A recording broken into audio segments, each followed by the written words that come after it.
Hello guys, आज बनाएंगे इन त्योहारों पे रखे हुए सामानों से बादाम पूड़ी और साथ ही खस्ता मिठाई। तो चलिए बनाना शुरू करते हैं। ये बनाने में बहुत ही आसान है। तो सबसे पहले हमने मैदा लिया है, साथ ही थोड़ा सा मोमन डालेंगे इसमें। तो 4-5 चम्मच मोमन डाल दिया है। अब इसे अच्छे से हाथों से मिला लेना है। सारी चीज़ें अच्छे से मिल जानी चाहिए। तो ये देख सकते हैं अच्छे से मिल चुका है। अब थोड़ा थोड़ा पानी डाल के इसका आटा तैयार कर लेते हैं। आटा हम पूड़ी लायक लगाएंगे। तो इस तरह हमारा आटा लग के तैयार हो गया है। इसे थोड़ी देर रेस्ट करने के लिए रख देते हैं। तो थोड़ी देर रेस्ट करने के बाद अब इनकी इस तरह से लोइयाँ काट लेते हैं। तो इस समय त्योहारों का सीज़न आने ही वाला है। इसे आप करवा चौथ पे, छठ पे, किसी भी त्यौहार पे बादाम पूड़ी बना के एंजॉय कर सकते हैं। तो इस तरह हमें इसे बेल लेना है। तो थोड़ी सी चिकनाई लगा के इसको बेल लेना है। शेप आप कैसी भी कर सकते हैं, बाद में ये फोल्ड हो जाना है। तो इस तरह से बेल लेना है। तो सभी पूड़ियों को चाहे तो एक साथ बेल के रख लें, फिर बाद में बनाएं, और चाहे तो एक एक करके इस तरह से कर सकते हैं। अब बीच में लगाएंगे कुकिंग ऑयल और इसको फोल्ड कर देंगे, एक फोल्ड और कर देंगे और हल्के हाथों से बेलन मारेंगे। बहुत पतला नहीं करेंगे, मोटा ही रखेंगे। तो इस तरह बन के तैयार है। दूसरा भी इसी तरह बनाना है। तो ये हमने बेल लिया है। इसके बाद इसमें भी चिकनाई लगाने के बाद इसको भी फोल्ड कर लेना है। तो सभी बादाम पूड़ियों को इसी तरह बना के रख लेना है। तो कम समय में फटाफट बन जाती है घर ही के सामानों से। तो अब इनको डीप फ्राई कर लेते हैं। तो एक कढ़ाई में कुकिंग ऑयल डाल दिया और उसके बाद इनको डीप फ्राई करना है। डीप फ्राई करते समय एक बात का ध्यान रखना है कि हमें इनको स्लो आंच पे ही करना है, तेज़ आंच बिल्कुल नहीं करनी है, नहीं तो ये खस्ता नहीं बनेंगे।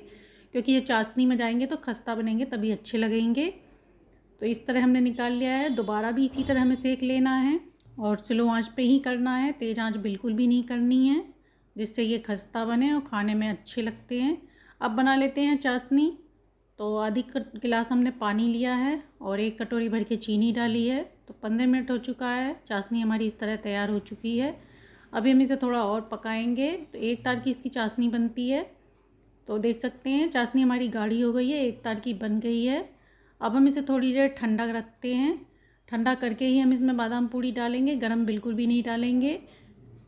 चाशनी हमारी गुनगुनी रहनी चाहिए, तभी एक एक करके डालते जाएं और इस तरह से निकालते जाएं और एक प्लेट में निकाल के रखते जाएं।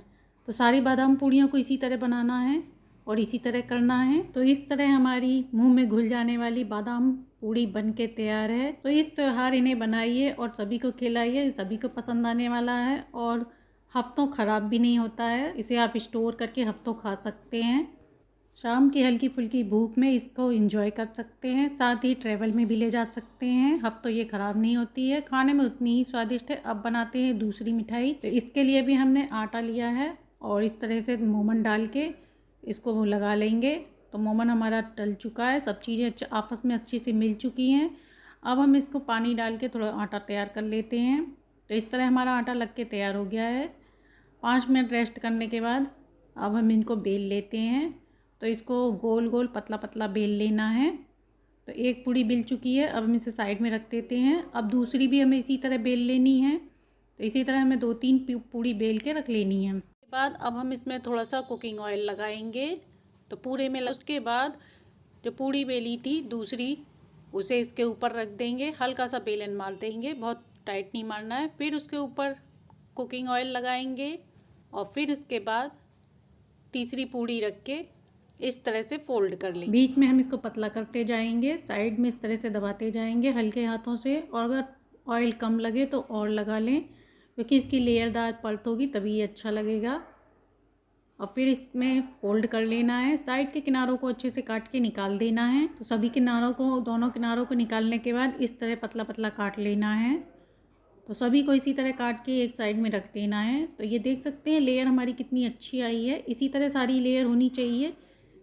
सारी लेयर देख सकते हैं कितनी अच्छी लग रही है। तो सारा हमारा इस तरह बन के तैयार है। अब साइड में हम इस तरह से हाथों से प्रेस करते जाएंगे और ये पीछे से लेयर हमारी ख़राब नहीं होनी चाहिए। बीच में हमारा होल जैसा हो जाएगा। दोबारा देख लेते हैं, इसी तरह हाथों से हमें करना है दोबारा भी। तो उंगली की मदद से इस तरह होल बनाते जाना है हल्के हाथों से, और साइड की लेयर को ध्यान रखना है कि वो ख़राब ना हो पीछे की। अब हम इसकी फीलिंग बना लेते हैं। तो थोड़ी सी हमने गरी, किशमिश और काजू लिया है। अब हम इसकी फीलिंग को बीच में भर देंगे, जिससे इसमें पोलापन हो जाएगा और चाशनी अंदर तक डूब जाएगी और ये खाने में बहुत ही स्वादिष्ट लगेगा। इस मिठाई को आप कभी भी इंजॉय कर सकते हैं या बची हुई चाशनी से भी बना सकते हैं। जब कोई चाशनी बची हो तो इस तरह मिठाई बना के इंजॉय कर सकते हैं। तो सभी मिठाई को इसी तरह बना के रख लेना है। कुकिंग ऑयल गर्म होने लगे उसके बाद सबको डाल देना है और गैस की फ्लेम बिल्कुल स्लो रखनी है, ना मीडियम ना तेज़, बिल्कुल स्लो रखनी है क्योंकि ये मोटे होते हैं तो इनमें सिकने में अंदर तक टाइम लगेगा। अगर हम तेज़ आंच कर देंगे तो ये बाहर से जल भी जाएंगे और अंदर से कच्चे रह जाएंगे। तो इस तरह हमारे खस्ता करारा सिकने चाहिए। तो ये देख सकते हैं इस तरह हमारे कलर भी इतना अच्छा आया है और लेयर भी हमारी बिल्कुल भी ख़राब नहीं हुई है और देखने में भी अच्छा लग रहा है। और जितना देखने में अच्छा लग रहा है उतना खाने में भी स्वादिष्ट लगेगा।